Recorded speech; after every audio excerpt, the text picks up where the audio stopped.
Hello everyone, welcome to the Smashi Sports Show. My name is Abdul Majid Awan and today is Friday 21st of March 2025. Hi Aziz, how are you? Hi Majid, how are you? Hi everyone. Yeah, so it's an interesting day today. We're going to do a quick show. We have four big stories, but very interesting stories. The first one is Iran has beaten UAE in the World Cup Qualifiers match. Senegalese Papiss Cisse joins Qabila FC, which is a UAE third division club. Dougie Freedman leaves his role at Crystal Palace as sporting director, and he has joined a second division club in Saudi Arabia called Al-Diriyah, which is under Diriyah Management Company, which is under PIF. We'll tell you the details. And Yasir Al Rumayyan, the PIF governor, and also kind of like the manager of the big clubs. He has told everyone to stop any transfer offers that come in for striker Don't let Isak. anyone in. Yeah, he's like, no offers. Even if you get $100 million for Isak, don't take it. So yeah, we'll discuss all of them. Let's start with Iran beating UAE 2-0 in the World Cup Qualifiers match. The interesting thing throughout the whole match, apart from Iran winning, is for 29 minutes, there was a blackout in the Irani stadium. And the lights went out and the players had to wait 29 minutes and eventually then the match restarted. So yeah, it was in the first half. And so yeah, it was kind of a start-stop match. But eventually Iran won 2-0 and they're top in the qualifier group. So I think Iran is a good team. I've realized over the Iran years. is a very good team, Yeah. very good team. On the Group A of the standings now, they're top of the group with 16 points, right? Nice. Yeah. Uzbekistan is second, UAE is third, Qatar is fourth, 7 points, UAE 10, Uzbekistan 13. With Korea and Kyrgyz Republic with 3 and 2 points. I wasn't expecting, actually, I was expecting to UAE to do better than Turkey. Yeah, Iran is a very strong team when it comes to FIFA World Cup qualifiers and overall in football. UAE soon enough will have a good team as well. We're hopeful. We're positive about it. But yeah, the main thing is that they scored 2 goals. The brief interruption was there. UAE now has a chance. They're in the top 3. They're in the top of the group. So they still have matches to play. They can still qualify if they try their very best. But it's going to be very difficult to beat Iran for anyone in the group. And they have their next match with Uzbekistan, who beat Kyrgyzstan 1-0. So if Iran beat Uzbekistan, Iran is going to be for sure. Won against Kyrgyzstan 1-0, right? Yeah. And And that was UAE in Milli will- Stadium in Tashkent. Yeah. So, yeah, good, interesting World Cup qualifiers coming up. I saw yesterday Japan is the very first country to qualify for the World Cup. Came out yesterday, or I saw it yesterday, so it's like not that old. So Japan became the very first country to qualify for the World Cup, which is happening in USA and all the areas near it. Yeah. I love the Japanese team. Yeah, Japanese players, love bro, the their Japanese flair. team. Yes. I remember there's this guy. I don't remember the first name. It's Honda, but he's old now. He was playing in some league, then he retired and became a coach, come player, and then now he's completely converted to coach. But I remember his early times, the long range shots and that interesting stuff. So yeah, we have a lot in the World Cups. I love the underdog teams because the quality of football from them is not that good, but the miracles or the upsets, those are like the interesting part. You don't see like a superstar, you see a team. Yeah, And that's what I the like, good thing, actually. right? And, Yeah, with these underdog teams, it's the team chemistry that is like, even I think in FIFA, when you look at their ratings, when you're playing FIFA, with the good teams, you'll see everything is 90 plus, team chemistry, blah, blah, blah. With the smaller teams, everything will be like skill level 67, everything, but team chemistry will always be in the 80s. 100%. Yeah, so smaller teams 100%. play as teams. Yeah, that's the idea. Next story that was interesting for us to cover is Senegalese Papiss Cisse. I love his name. It's Cisse, like of so course. nice to pronounce it. Cisse, my guy. Papiss Cisse. He's a Papiss Senegalese Cisse. footballer. He's very famous for his goal against Chelsea, which he curved from this, if you look at it from the left side of the field, and he curved it like in a very awkward angle above this keeper's head, inside the goal on the right upper corner. Very famous goal. He's kind of considered a Newcastle legend, and now he's joined Qabila FC, which is a UAE team, and apparently they're hoping that he will do good for them, but we'll have to see as soon as he like starts playing. It's people saying it's an emotion coming from such big clubs because he's played everywhere. He's played in Bundesliga. 39, bro. He's played in England. Imagine he's 39. Yeah, 39, but still Ronaldo is 40 plus. So But yeah. no, don't compare to Ronaldo. But look at this picture. Look how fit he is.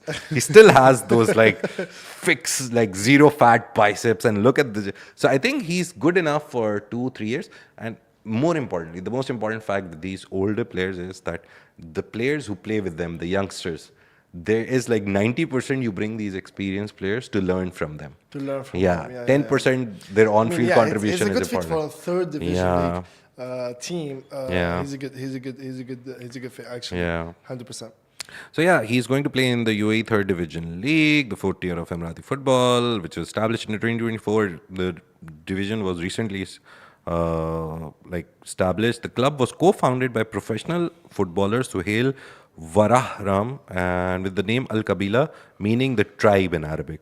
Yeah, I know that one. In Urdu, even Qabila means tribe. So yeah, quite easy to understand. Symbolizing unity and ammunition.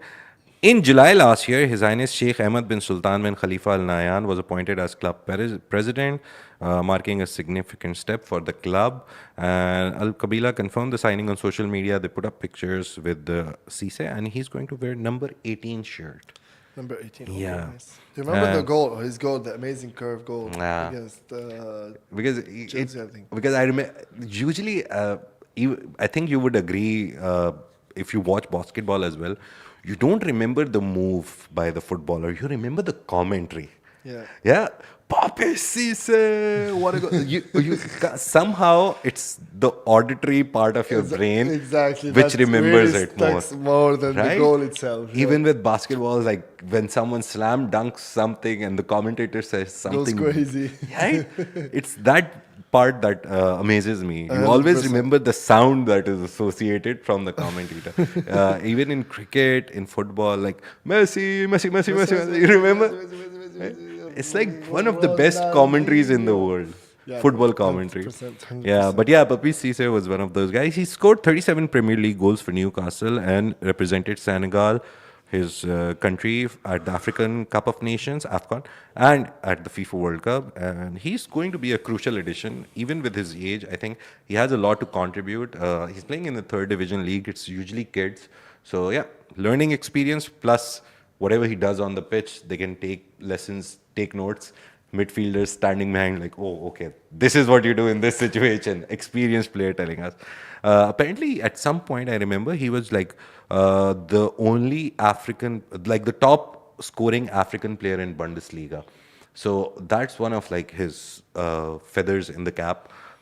So Yeah, I now I mean- think he's been replaced by a lot of people. There's like 100 players who came after him and scored a lot of goals in Bundesliga. But at But one point still he was has that. his own touch in Yeah. the Premier League. And we talk But yeah, about Cisse known here. for his flair and not for his skills, but known for his flair. So Hopefully, we'll see one of those crazy goals in something, yeah, we will. Something will It's happen. always, it If always they comes give him with the package. space, if they give him the space and the right.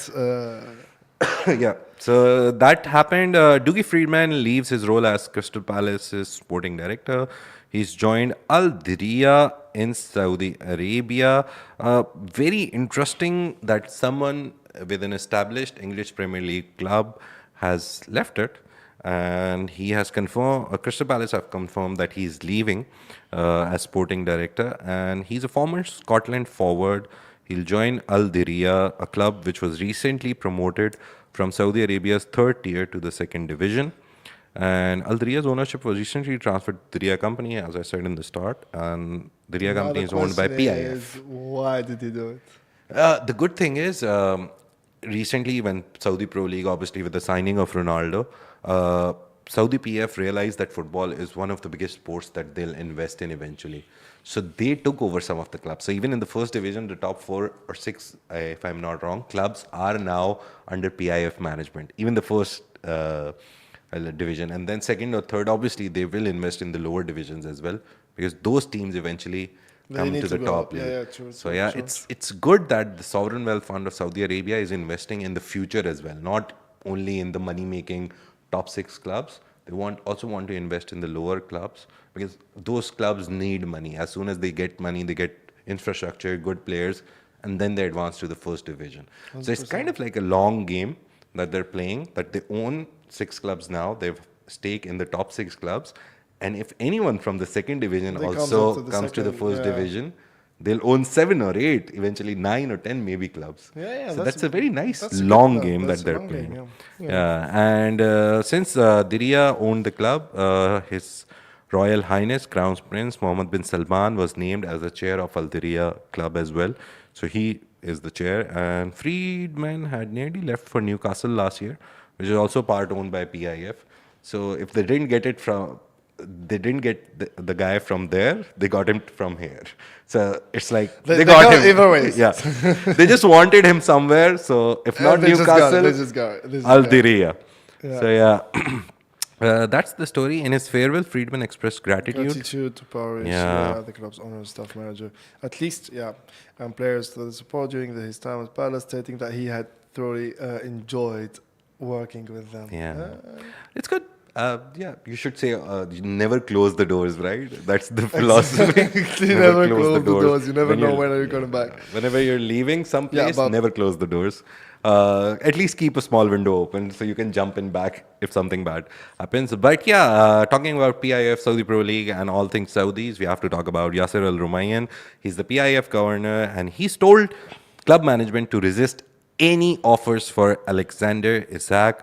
According to the Daily Mail, Newcastle United chairman... He wants to keep it. He wants to keep it for them. What do you think about it? I think he is like one of the top underrated talents right now in the Premier League. I've seen when PIF took over, I remember correctly that at that point I was following football a lot closely, not now. But I remember he was one of the signings that everyone saw and was like, okay, why? But then he came, he scored goal after goal after goal. I think at some point in the middle of the season, during his first season, he was the top scorer in the Premier League and also in Fantasy Premier League. I love Fantasy Premier League. I play a lot. But he was like at £7 million on the Fantasy Premier League. You had Salah at £12 million, very expensive buy, had the same points as Isak. So he was like the one underrated performer in the Premier League, also in the Fantasy Premier League. So it was quite surprising to see them investing in a talent which no one was thinking about, but then eventually turned out to be a very golden kind of a pick. So he's Newcastle chairman, Yasir Al Rumayyan, PIF governor, also Newcastle chairman. He's said no offers to be accepted. Don't even look at the email. Delete it. No matter how high it is. I mean, this is a good move actually, because now his value is gonna increase way more. Now it's valued like $82 million. And imagine Barcelona are after him. It's not a small club. It's like the one of the most revered club. Still declining. It's a good move from the manager. I remember we did one story about him earning more if he. That wasn't him. That was some player joining a Saudi club. But I remember that Isak was one of the marquee signings. And if Barcelona are interested, I think Yasir Al Rumayyan is completely tricked. He knows that he's talented. That is why Barcelona are approaching him. So that is why we need to keep him. And Newcastle recently won, right? They beat Liverpool. That's like the first trophy since PIF. 70 years, After 70 years, they just won it. It's a very interesting news. It's a very good team, Newcastle, this season. I love it. So these are the 4 top stories that we thought we should discuss. And ultimately, we will tell you to go to Smashi.tv for everything Middle Eastern sports. Smashi.tv has all the games of UAE handball being streamed. Let me open the schedule. Today, we have a precision match, which is happening at 9:20, if I'm not wrong. And you can watch that live on Smashi TV. You can download the app on Android, Apple TV, tablet. Wherever you want to watch that match, you can download it. Apart from Precision, we have UAE handball matches Dubai tomorrow. Basketball, playing on the arena. So Precision is going to face Tea Gardens United tonight at 9:20. So tune in to Smashi.tv and watch the match. If your kid is playing, if your friend is playing, whoever is playing, only if you're interested in UAE football, you can watch it. Tomorrow we have Sharjah. We have 3 handball matches tomorrow, Saturday, 22nd March, all at 9:30. And then Saturday, Tuesday, we have a lot of matches coming up. Go to smashy.tv. You'll see all the schedule for the next month, this month and next month is there. Of all the local Yeah. sports, you can find it on all the devices also, Yeah. on your laptop, on your So yeah, for all the quick updates, you can follow Smashi Sports on all social media channels. We have a weekly newsletter which goes out to give you all the deep dives into whatever stories are happening throughout the week. You can subscribe to that. There's going to be a link in the description. Thank you so much for joining us today. Always a pleasure, Majid. Thank you. Yeah, I think this is the last Friday of Ramadan. No, the next one would be the next last one one. will be the last So one. yeah, second last The Friday. last Have a one. blessed And the Friday. last week of Ramadan, and I hope everyone's having Ramadan. Yeah. So have a blessed Friday. It's Mother's Day, so yeah, all the sports fan are also. Bro, honestly, go I don't say- get it. Like Mother's Day is like every 2 weeks. I think Mother's Day we celebrate it on a different day. International Mother's Day is different. I saw an Al Jazeera post about it that I mean, I there's love the history Mother's Day about vibe. them celebrating Mother's Day on a different day. Okay. There's history about this region celebrating it on a different day. But yeah, welcome to the UAE. We don't do things normal. We do things our way, the best way. So yeah, thank you so much for joining us today. Take care. Have a great day, and see you on the next episode on Monday. Most probably, Hisham and Aziz will be here to entertain you with all the news from the world of sports. Take care. Bye bye. Thank you, Mash. Before Thank we you, leave, everyone. 1.5 million. We've reached 1.5 million listeners on all our Augustus Media platforms. So Yeah. if you're one of them, thank you so much. 1.5 Bye-bye. Let's go.